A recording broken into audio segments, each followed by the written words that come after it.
the term "be as shrewd as serpents," and that term is I think that comes from the King James, that word "shrewd," but we're going to be talking from Matthew 10, 16 through 20. But to kind of just to set that up a little bit, before it gets into that section where he talks about being as shrewd as serpents, we have to build up to what he's doing there. So in chapter 10, he's called the disciples to himself, and he's given them authority to cast out unclean spirits, and so then he sends out the 12. So it's interesting what we're talking about, being watchmen, going out evangelizing. This is what the disciples are being empowered to do. And it's interesting, though. He says, don't go among the Gentiles, and don't go into the towns of the Samaritans. Rather go to the lost sheep of the house of Israel. So this is before Pentecost, when it's opened up to all men, the world. But at this time, he's talking, he's focusing upon the people of Israel, the Jewish people. So he's given them this authority to do that, to go out.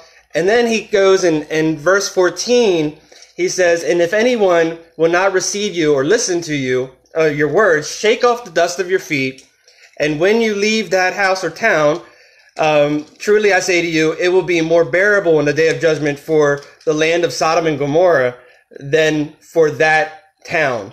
Now that kind of really reminiscent of what Craig talked about with the watchmen, to say the blood is upon your heads. I've warned you. It's pretty much the same. Jesus saying the same exact thing there. So then if you go to the verses that we're going to be discussing, it's Matthew 10, 16 through 20. And now he's sent them out, but he tells them this before he sends them out. He says, behold, I'm sending you out like sheep in the midst of wolves. So be wise as serpents, innocent as doves. Beware of men, for they will deliver you over to courts and flog you in their synagogues. And you will be dragged before governors and kings for my sake, to bear witness before them and the Gentiles. When they deliver you over, do not be anxious how you are to speak or what you are to say, for what you are to say will be given to you in that hour.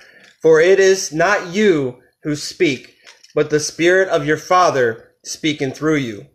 So thinking about what we just talked about in Ezekiel, when Jesus sends out us to bear witness to him in the world, he does not send us out as dominant and strong, but as weak and seemingly defenseless in ourselves. The only reason I say seemingly defenseless is that it is possible that since all authority belongs to Jesus, he might intervene and shut the mouths of the wolves like he did the mouths of the lions that surrounded Daniel.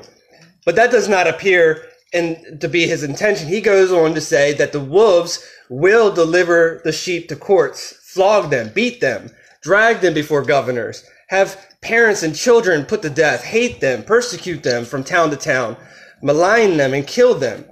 So it is clear that when Jesus says he is sending us out as sheep in the midst of wolves, he means that we will be treated the way wolves treat sheep. And so, but even though sheep they're kind of stupid, to be honest, which if we, on the face of it, looks like that when we walk towards, they're kind of walking around, they kind of walk towards the wolves. They're not very cautious. But he's saying, you're sheep, but don't act as sheep do. He counters the notion by saying, be wise as serpents. And he says, so that vulnerability and not stupidity is the point of calling us sheep. He likes snakes. He be like snakes, not sheep, when it comes to being smart. I take that to mean that the snakes are quick to get out of the way. They're cunning. And they can get up. They can go under a rock and they can escape, and they're wise and they know how to maneuver. And we see that in Genesis as well, how the snake was deceptive, and he's using this as an example of how it should be. But at the same time, as he says to be wise like a snake, which seems odd to say, call us to try to be like a snake. He says, and yes, go among the wolves and be vulnerable as you preach the gospel. But when they lunge at you, step aside. When they open their mouths, don't jump in. And not only that, be as innocent as doves. And now doves were on the list of the clean birds that for sacrifice. And so that is, don't give them a legitimate reason to accuse you of injustice or immorality. Be clean. Be innocent. Keep your reputation as clean as you can. So both the snake intelligence and the dove innocence are designed to keep the sheep out of trouble. Jesus does not mean for us to get ourselves into much difficulty as possible. He means risk your lives as vulnerable, non-combative, sheep-like, courageous witnesses, but try to find ways to give your witness in a way that does not bring down unnecessary persecution. This brings us to a dilemma that is faced by many faithful witnesses.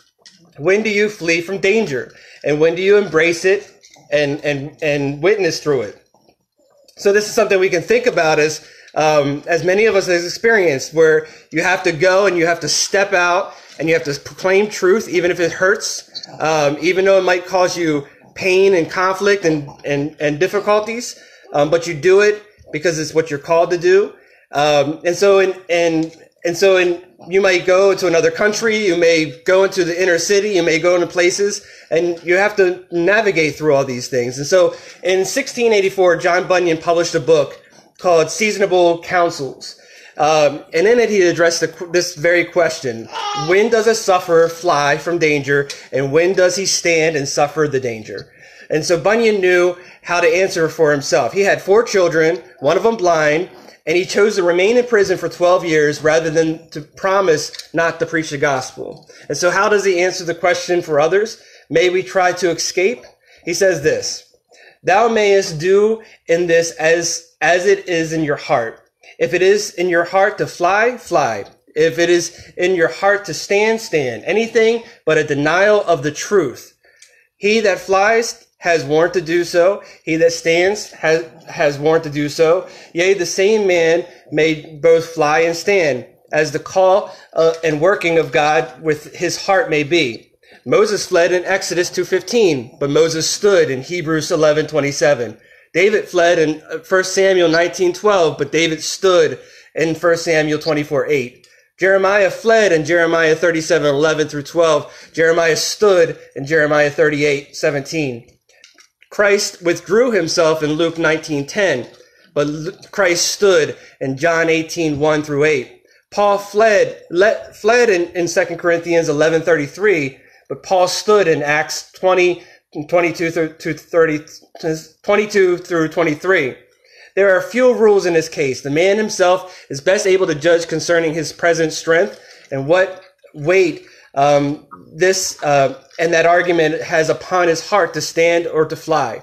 Do not fly out of slavish fear, but rather because flying is an ordinance of God, opening the door for the escape of some, which door is opened by God's providence, and escape countenanced by God's word. So, if therefore, when thou hast fled, thou art taken, but not offended at God or man, not at God, for thou art his servant. Thy life and thy all are his, not at man. For he is but God's rod, and is ordained in this to do thee good. Hast thou escaped? Laugh. Art thou taken? Laugh. I mean, be pleased, which howsoever things go, for that the scales are still in God's hands. Let us be slow to judge the missionary who chooses death rather than escape. Let us be slow to judge the missionary who chooses life. Rather, let us give ourselves daily to disciplines of word saturation, obedience that transform us by the renewing of our minds, that we may prove what is the will of God, what is good and acceptable and perfect in the moment of absolute urgency. So as sheep, we go out, we answer the call. God sends us, we go. no delaying, as we talked about. At the same time, we go out wisely. We maintain ourselves pure and innocent. We don't go out to try to cause debates and ruffle feathers, as they say, but rather we proclaim the gospel, and the gospel is offensive. So yeah, it's going to offend people, and it's going to cause persecution. And so you're wise in knowing how to navigate through those situations, because everything you do is following the will of God and what He wants for your life. If you provide escape, praise be to God. If He doesn't, this is where I am to end my life, have my life ended, then praise be to God, because it's all for His glory anyways. And so this is what it actually means to be shrewd as a serpent, is to be wise, but be innocent as a dove, but most importantly, go. Thank you.